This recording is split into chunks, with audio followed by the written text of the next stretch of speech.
सोचिए, राजस्थान में एक मंदिर है जहां का दान पात्र जब खुलता है तो गिनती करोड़ों में होती है। लेकिन ये अपार दौलत और अटूट श्रद्धा, इसके पीछे की कहानी क्या है? चलिए आज जानते हैं सांवलिया सेठ की वो हैरान कर देने वाली कहानी जो एक सपने से शुरू हुई थी। 18 करोड़ रुपए। जी हाँ, बिल्कुल सही सुना।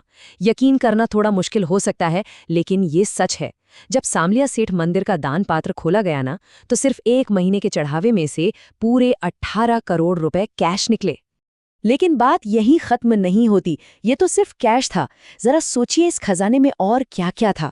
लगभग 1 क्विंटल चांदी, ढेर सारा सोना, और तो और दुनिया के 12 अलग अलग देशों की करेंसी भी मिली।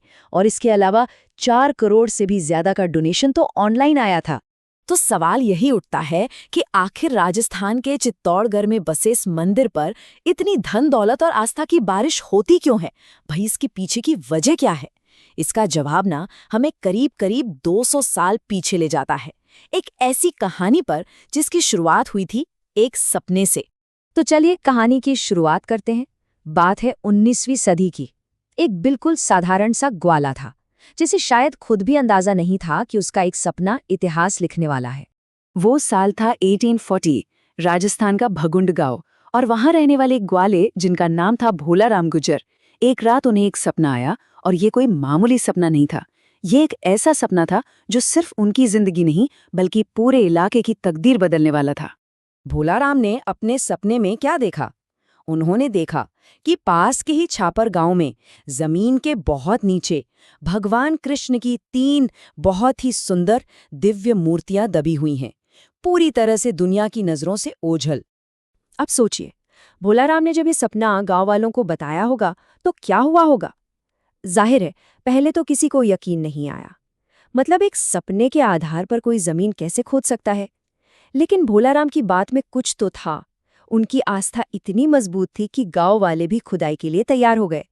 तो बस उस एक सपने पर भरोसा करके गांव वालों ने बताई हुई जगह पर खुदाई शुरू कर दी। और फिर जो हुआ, उसने वाकई में सबको हैरान करके रख दिया। अविश्वसनीय था, लेकिन सच था। ठीक जैसा सपने में भोला राम ने देखा था, बिल्कुल वैसा ही हुआ। जमीन के नीचे से भगवान कृष्ण की वही 3 अद्भुत मूर्तियां निकलीं। भोला राम का सपना सच हो चुका था। पर रुकिए, कहानी अभी खत्म नहीं हुई है। ये तो बस शुरुआत थी। कमाल की बात तो ये है कि इस एक खोज से मिली इन 3 मूर्तियों ने एक नहीं, 2 नहीं, बल्कि 3 अलग अलग मंदिरों की नींव रखी। तो हुआ यूं कि इन तीनों मूर्तियों को पास के 3 गांवों में स्थापित किया गया। एक मूर्ति मंडफिया में, दूसरी भड़सोड़ा में, और तीसरी वहीं छापर में जहां वो मिली थीं। आप कह सकते हैं कि भगवान की कृपा एक जगह नहीं बल्कि पूरे इलाके में फैल गई।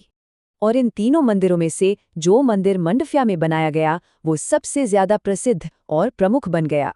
जी हाँ, यही वो मंदिर है जिसे आज हम सब सांवलिया जी धाम या सांवलिया सेठ के नाम से जानते हैं। तो देखिए, इस खोज से मंदिर तो बन गया, लेकिन इसे एक खास पहचान भी मिली। एक ऐसी पहचान जो इसे बाकी मंदिरों से बिल्कुल अलग बनाती है। और वो पहचान थी एक सेठ की। देखते ही देखते सांवलिया जी सेठों के सेठ के नाम से मशहूर हो गए। खासकर जो व्यापारी और कारोबारी लोग थे, वो उन्हें अपना सबसे बड़ा संरक्षक, अपना बिजनेस पार्टनर मानने लगे।